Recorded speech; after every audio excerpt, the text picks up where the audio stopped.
നമസ്കാരം. കണക്ക് പുസ്തകം തുറന്നു കാനം രാജേന്ദ്രൻ. മലപ്പുറത്തിന് കൊടിയിറങ്ങാൻ കാത്തിരുന്നത് മാന്യത ഒന്നുകൊണ്ട് മാത്രം. കാരാട്ടിന് കൊടുത്തുകൊണ്ടാണ് കാര്യത്തിലേക്ക് കടന്നത്. പിണറായിക്കും കൊടുത്തു, പറഞ്ഞതിനൊക്കെ പകരം. എം.എൻ. സ്മാരകം എന്നാൽ ഇഷ്ടിക കൊണ്ട് ആരോ കെട്ടിത്തീർന്നപ്പോൾ ഉണ്ടായ കെട്ടിടമല്ലെന്ന് കാട്ടിക്കൊടുത്തു കാനം രാജേന്ദ്രൻ. വിജയന്റെ വാറോലകൾ വിധേയത്വത്തോടെ നടപ്പാക്കാനല്ല രാജേന്ദ്രൻ ഇരിക്കുന്നതെന്ന് രാജിയില്ലാതെ വ്യക്തമാക്കി. പ്രതിപക്ഷത്തിന്റെ നിലപാടല്ല, ഇടതുപക്ഷത്തിന്റെ നിലപാടാണ് ഇടതടവില്ലാതെ എടുക്കുന്നതെന്ന് ഇടർച്ചയില്ലാതെ പറഞ്ഞു. മാവോയിസ്റ്റ് വേട്ടയെ വിശേഷിപ്പിച്ചത് വ്യാജ ഏറ്റുമുട്ടലെന്ന്. പിണറായി പോലീസ് ചുമത്തിക്കളിക്കുന്ന UAPA തള്ളിയത് ഇടതുപക്ഷം തള്ളിയ ഇന്ത്യൻ കരിനിയമമെന്ന്. വിവരാവകാശത്തിൽ വെള്ളം ചേർക്കാൻ വിജയൻ ഒരുമ്പെട്ടാൽ വിജയിക്കില്ലെന്ന് വെല്ലുവിളി. സഖാവ് വർഗീസിനെ സാമൂഹ്യ വിരുദ്ധനാക്കിയതിനെയും പരിഹസിച്ചു തള്ളി കാനം രാജേന്ദ്രൻ.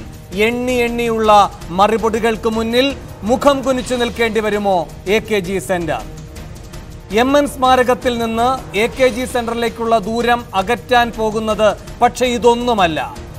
പിണറായിയെ പ്രകോപിപ്പിക്കും എന്നുറപ്പുള്ള 3 പരാമർശങ്ങളാണ് കാനം നടത്തിയത്. സമരം കൊണ്ട് എന്ത് നേടിയെന്ന് ചോദിക്കുന്നത് മുതലാളിമാരാണെന്നതാണ് ആദ്യത്തെ പരാമർശം. മുഖ്യമന്ത്രിയായല്ല, മുതലാളിയായാണ് പിണറായി നടക്കുന്നതെന്ന് പറഞ്ഞതിലെ വ്യംഗ്യം. തനിക്ക് കിട്ടുന്ന ഇന്റലിജൻസ് റിപ്പോർട്ട് ജനങ്ങൾ നൽകുന്നതാണ് എന്നതാണ് കാനം നടത്തിയ രണ്ടാമത്തെ പരാമർശം.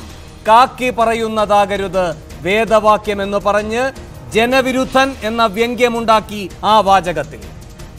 രമൺ ശ്രീവാസ്തവ എന്ന് കേട്ടാൽ കരുണാകരനെ ഓർമ്മ വരുമെന്നതാണ് കാനം നടത്തിയ 3-ാം പരാമർശം. ആ വാസ്തവത്തോട് പൊരുത്തപ്പെടാൻ കഴിയുമോ ശ്രീവാസ്തവയെ കാണുമ്പോഴെല്ലാം പിണറായി വിജയന്? അതുകൊണ്ട് കാനത്തിന്റെ വാക്കുകൾ കാരമുള്ളായി തറയും പിണറായി പോകുന്ന വഴികളിലെല്ലാം.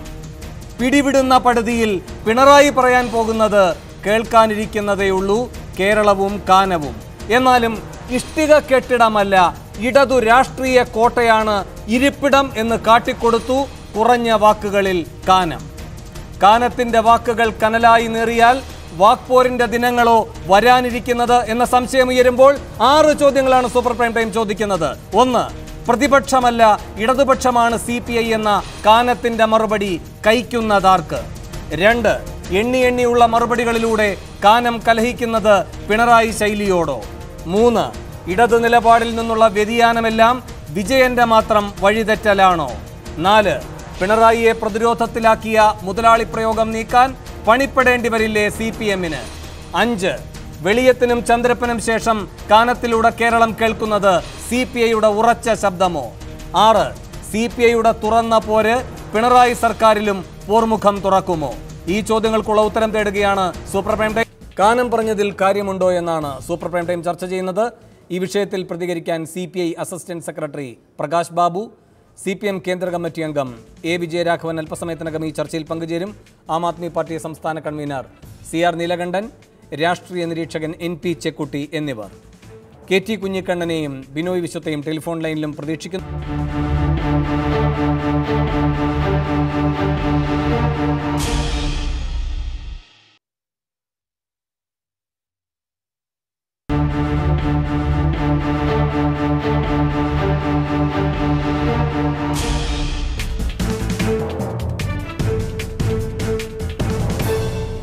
കാനത്തിനുള്ളിൽ പുകയുന്നതെന്ത് എന്നാണ് സൂപ്പർ പ്രൈം ടൈം ആദ്യം ചർച്ച ചെയ്യുന്നത്.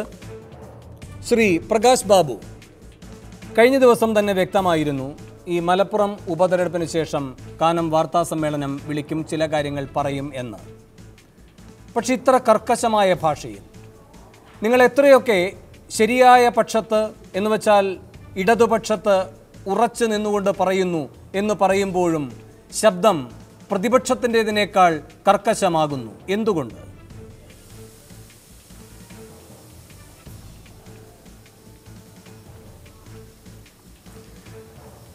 അല്ല, അതിൽ മലപ്പുറം ഉപതെരഞ്ഞെടുപ്പ് നടക്കുമ്പോൾ ഇടതുപക്ഷ ജനാധിപത്യ മുന്നണി നല്ല യോജിപ്പോടുകൂടി ആ തെരഞ്ഞെടുപ്പിൽ ഫൈസലിനെ വിജയിപ്പിക്കുന്നതിന് വേണ്ടുന്ന പ്രവർത്തനങ്ങൾ നടത്തിക്കൊണ്ടിരിക്കുകയാണ്.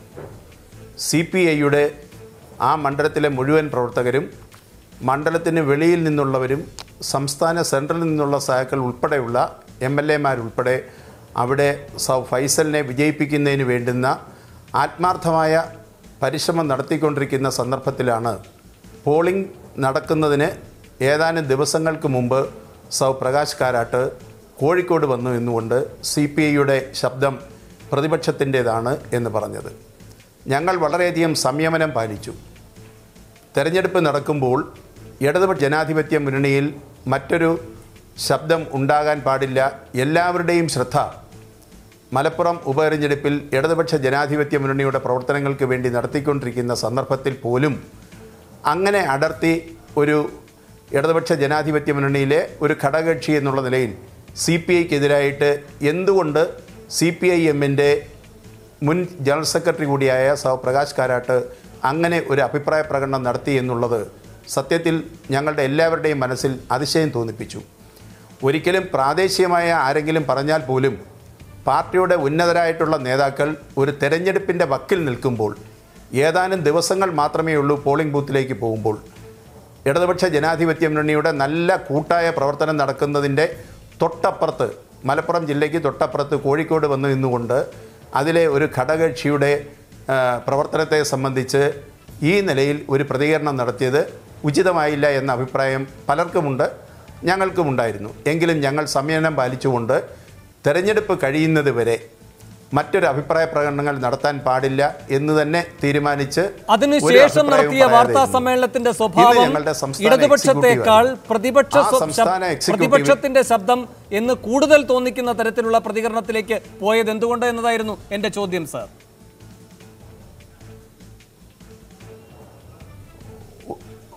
ഒരിക്കലുമല്ല. പ്രതിപക്ഷത്തിൻ്റെ ശബ്ദമല്ല, ഇടതുപക്ഷത്തിൻ്റെ ശക്തമായ ആ ശബ്ദത്തിൽ തന്നെയാണ് ഞങ്ങൾ പറഞ്ഞത്. അത് ഇടതുപക്ഷത്തിൻ്റെ ശബ്ദമാണ്.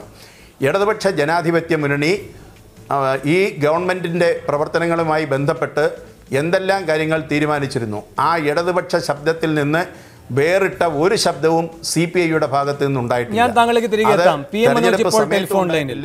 ശ്രീ PM മനോജ്, ഈ മലപ്പുറവുമായി ബന്ധപ്പെട്ട് മുൻപും CPM CPI വഴിപിരിയലിലേക്ക് പോലും നയിച്ചേക്കാമെന്ന ആശങ്ക ഉണരുന്ന തർക്കങ്ങൾ ഉണ്ടായിട്ടുണ്ട് പൊന്നാനി സീറ്റിനെ ചൊല്ലി.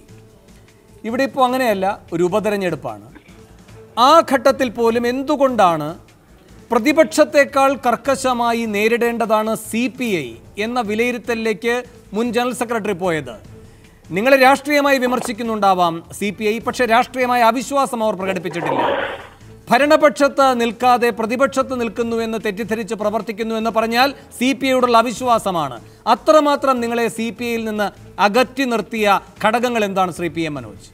വേണു, ഇവിടെ വസ്തുതയ്ക്ക് നിരക്കാത്ത ചില ധാരണകൾ പരക്കുന്ന ചില പരാമർശങ്ങൾ ഉണ്ടായിട്ടുണ്ട്. അതായത് പ്രകാശ് കാരാട്ട് പെട്ടെന്ന് ഇവിടെ വന്ന് പത്രസമ്മേളനം നടത്തി CPI പ്രതിപക്ഷത്തിന്റെ പണിയാണ് എടുക്കുന്നത് എന്ന് പറയുകയല്ല ഉണ്ടായത്. മറിച്ച് CPIയുടെ പ്രധാനപ്പെട്ട നേതാക്കൾ ഈ കാനം രാജേന്ദ്രൻ ഉൾപ്പെടെയുള്ള ആളുകൾ നടത്തിയ പരാമർശങ്ങളെ കുറിച്ച് മാധ്യമ പ്രവർത്തകരിൽ നിന്ന് പത്രസമ്മേളനത്തിൽ ചോദ്യം ഉയർന്നപ്പോൾ അതിനുള്ള മറുപടിയാണ് പ്രകാശ് കാരാട്ട് കൊടുത്തത്. എന്തുകൊണ്ടാണ് CPI ഇന്ന വിഷയങ്ങളിൽ ഇങ്ങനെ നിലപാടെടുക്കുന്നത്, എന്തുകൊണ്ടാണ് സർക്കാരിനെ ഇങ്ങനെ വിമർശിക്കുന്നത്? സർക്കാർ ഇത് സ്വാഭാവികമായിട്ട് അത്ര ചോദ്യം ഉണ്ടാവും. നമ്മൾ മാധ്യമങ്ങളുടെ പ്രവർത്തനം നമുക്ക് അറിയാവുന്നതാണല്ലോ. ഇവിടെ അരിയുടെ പ്രശ്നം വന്നു. ശ്രീ PM മനോജ് ഒരൊറ്റ നിമിഷം. ശ്രീ PM മനോജ്, മാധ്യമങ്ങളെ കാണുന്നത് കേരളത്തിൽ കാരാട്ട് മാത്രമല്ല, കാനവും കാണുന്നുണ്ട്. പക്ഷേ ശ്രീ പ്രകാശ് ബാബു ചൂണ്ടിക്കാട്ടിയ ആ കാര്യത്തിൽ കാട്ടിയ ഔചിത്യം, മുന്നണി മര്യാദ, മിതത്വം, അതെന്തുകൊണ്ട് കാരാട്ട് കാട്ടിയില്ല എന്ന് വരുമ്പോഴാണ് അതിലെ മുന മാധ്യമപ്രവർത്തകർ സാന്ദർഭികമായി ചോദിച്ചപ്പോഴുള്ള ഒരവസരമായി ഉപയോഗിച്ചുകൊണ്ട് മുന്നോട്ട് നീട്ടിയതാണ് എന്ന സംശയത്തിന് അവർക്ക് ഇട നൽകുന്നത്. അല്ല, വേണുവിന് അങ്ങനെ സംശയമുണ്ടോ? വേണു ഇതുവരെ കാനം പറഞ്ഞത് മുഴുവൻ കേട്ടതല്ലേ? കാനം പറഞ്ഞതിനെ കുറിച്ചാണല്ലോ, അതുപോലെ CPIയുടെ ചില നേതാക്കൾ പറഞ്ഞതിനെ കുറിച്ചാണല്ലോ ചോദ്യം ഉണ്ടായത്. അപ്പോ ആ CPI നേതാക്കൾ ആദ്യം പറഞ്ഞതും പ്രകാശ് കാരാട്ടിന്റെ ഗൂഢാലോചനയിൽ CPM-ന്റെ ഏതെങ്കിലും തരത്തിൽ CPIയോടുള്ള വിരോധം കൊണ്ടാണോ എന്ന് നമുക്ക് കണക്കാക്കാൻ പറ്റുമോ? അപ്പോ CPIക്കാർക്ക് നിരന്തരം ഇതൊക്കെ പറയാം. അവർക്ക് മുന്നണി മര്യാദയില്ല, അവർക്ക് മറ്റൊരു പരിഗണനയും വേണ്ട, അവർക്ക് ഉപതെരഞ്ഞെടുപ്പിന്റെ പരിഗണനയില്ല, അവർക്ക് നിരന്തരം സർക്കാരിനെ വിമർശിച്ചുകൊണ്ടേയിരിക്കാം. പഴയ കോഴിയമ്മയുടെ കഥയുണ്ടല്ലോ, വിത്തിട്ടത് കോഴിയമ്മ, നനച്ചത് കോഴിയമ്മ, വിളവെടുത്തത് കോഴിയമ്മ, ഇടിച്ചത് കോഴിയമ്മ, പരത്തിയത് കോഴിയമ്മ, അപ്പം ചുട്ടത് കോഴിയമ്മ, അവസാനം തിന്നാൻ കുറെ വേറെ ആളുണ്ട്. ആ ഒരു അവസ്ഥ വരും എന്ന് സാധാരണ പാവപ്പെട്ട നാട്ടുകാർക്ക് തോന്നിയാൽ എങ്ങനെയാണ് അവരെ കുറ്റം പറയാൻ കഴിയുക? പക്ഷെ ശ്രീ PM മനോജ്, ഇപ്പോൾ നിങ്ങളുടെ മന്ത്രിമാർ ഈ സമാനമായ മര്യാദ കാട്ടാതെ മൂന്നാറിൽ നടക്കുന്നത് ഇന്നതാണ്, അതിൻ്റെ പിന്നിൽ പ്രവർത്തിക്കുന്നത് ഇന്ന ആളുകളാണ്, ഈ പ്രവർത്തന രീതി ശരിയല്ല എന്ന നിലയിൽ ചേരിതിരിഞ്ഞ് പ്രവർത്തിക്കുന്നുണ്ടല്ലോ. അപ്പോൾ ആ കാര്യത്തിൽ അങ്ങിപ്പോൾ ആ പറഞ്ഞ ഉപമ മൂന്നാറിൻ്റെ കാര്യത്തിൽ നിങ്ങളുടെ മന്ത്രിമാർക്കാണ് ബാധകമാകുന്നത്. വേണു, ഇതിൽ മറ്റൊരു കാര്യം കൂടി ഉണ്ട്.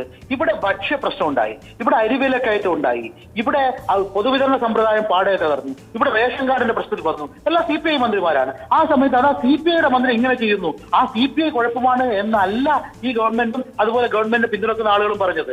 അവരൊക്കെ ഇത് ഗവൺമെന്റ് നേരിടേണ്ട പ്രശ്നമാണ്, കൂട്ടായി നേരിടേണ്ടതാണ്. അതുകൊണ്ട് തന്നെ കൂട്ടായി തന്നെ നേരിട്ടു, അതിന്റെ ഭാഗമായി വിജയം കണ്ടു. അത്തരമൊരു ടീം സ്പിരിറ്റ് CPIക്ക് മാത്രം പാടില്ല എന്ന് പറയുന്നതിൽ എന്താ അർത്ഥമുള്ളത്? അത് ശരിയാണ്, ആരോഗ്യപരമായ വിമർശനമാണ്. അതിന് ശ്രീ പ്രകാശ് ബാബു മറുപടി പറയട്ടെ. എനിക്കറിയാം അങ്ങ് യാത്രയിലാണെന്നും അതിൻ്റെ ബുദ്ധിമുട്ടുകളുണ്ടെന്നും, എങ്കിലും സഹകരിക്കണം സാർ.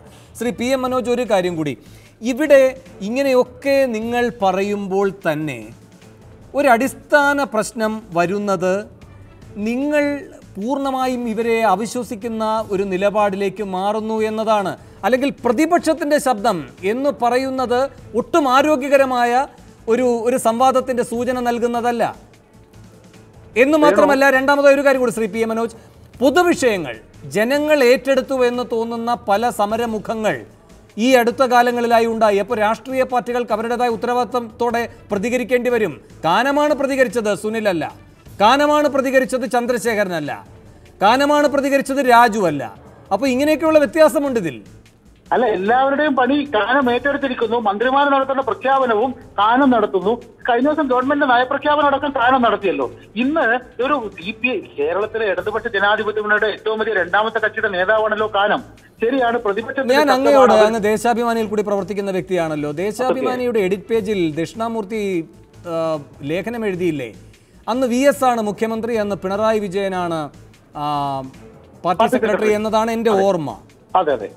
അപ്പോൾ ആർ പറയുന്നതാണ് പാർട്ടി നിലപാട് എന്ന് വ്യക്തമാക്കിക്കൊണ്ടാണ് മൂർത്തി സാർ ആ ലേഖനം എഴുതിയത്. പാർട്ടി സെക്രട്ടറി പറയുന്നതാണ് നിലപാട് എന്നതാണ് നിങ്ങളുടെ എഡിറ്റ് പേജിലെ ലേഖനം.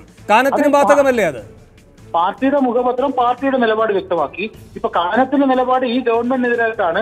ഈ ഗവൺമെന്റ് ഇടതുപക്ഷ നയങ്ങളിൽ നിന്ന് വ്യതിചലിച്ചു പോകുന്നതാണ്. ഈ ഗവൺമെന്റ് ഇടതുപക്ഷ രാഷ്ട്രീയമല്ല കൈകാര്യം ചെയ്യുന്നത് എന്നൊരു നിലപാടുണ്ടെങ്കിൽ സ്വാഭാവികമായിട്ട് അദ്ദേഹം ഇങ്ങനെ വിളിച്ച് പത്രസമ്മേളനം വിളിച്ച് ഗവൺമെന്റിനെ അപകീർത്തിപ്പെടുത്തുകയോ അല്ലെങ്കിൽ ഇരിക്കുന്ന കൊമ്പ് മുറിക്കുകയോ അല്ല വേണ്ടത്. മറിച്ച് അവധാനതയോടെ, കമ്മ്യൂണിസ്റ്റുകാർക്ക് അവധാനത പാടില്ല എന്നൊന്നും എവിടെയും പറഞ്ഞിട്ടില്ലല്ലോ. കമ്മ്യൂണിസ്റ്റുകാർക്ക് കൃത്യമായി ഏതെങ്കിലും ഒരു മുന്നണിയുടെ ഭാഗമായിട്ട് ജയിച്ച മന്ത്രിസ്ഥാനങ്ങളും അതുപോലെ മറ്റ് അധികാര സ്ഥാനങ്ങളും കൈയാളുക എന്നതിലുപരി ജനങ്ങളോടും ഗവൺമെന്റിനോടും ഒരു ഉത്തരവാദിത്വം കൂടി ഉണ്ടല്ലോ. ആ ഉത്തരവാദിത്വം മറക്കുന്നോ കാനം എന്നൊരു സംശയം ഉണ്ടാക്കുന്ന രീതിയിലുള്ള പെരുമാറ്റം ഉണ്ടായിട്ടുണ്ട്. അത് അവര് പരിശോധിക്കട്ടെ. ഏതായാലും ഇരിക്കുന്ന കൊമ്പ് മുറിക്കുന്നത് ശരിയല്ല എന്ന അഭിപ്രായമാണ് എനിക്കുള്ളത്. ശരി, ദയവിത് ടെലിഫോൺ ലൈൻ തുടരുക. ഞാൻ മറ്റ് അതിഥികളിലേക്ക് പോകുന്നതിന് മുൻപ് ശ്രീ NP ചെക്കുട്ടിയും ഇപ്പോൾ തത്സമയം ചേരുകയാണ്. ശ്രീ പ്രകാശ് ബാബു, ഒന്നാമത്തെ ആക്ഷേപം, നിങ്ങൾ വലിയ മിതത്വം കാണിച്ചു എന്ന് പറയുമ്പോൾ ചെയ്യാവുന്നതിൻ്റെ അങ്ങേയറ്റം ചെയ്തു, പ്രകോപിപ്പിച്ച് അവരെ കൊണ്ട് ഒരു വാചകം പറയിച്ചു, അതിൻ്റെ മേലാണ് നിങ്ങളുടെ മിതത്വം. അതൊരു മഹാനേട്ടമായി മഹാമര്യാദയായി ഉയർത്തിക്കാട്ടുന്നത് എത്രമാത്രം യുക്തിസഹമാണ്?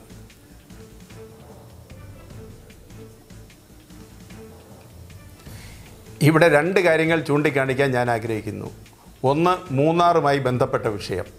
കമ്മ്യൂണിസ്റ്റ് പാർട്ടി ഇടതുപക്ഷ ജനാധിപത്യ മുന്നണിയുടെ നയങ്ങൾക്ക് എതിരായി അല്ലെങ്കിൽ ഗവൺമെൻറ്റിൻ്റെ നിലപാടുകൾക്കെതിരായി എന്തെങ്കിലും പറഞ്ഞോ എന്നുള്ളത് പൊതുസമൂഹം ചർച്ച ചെയ്യട്ടെ.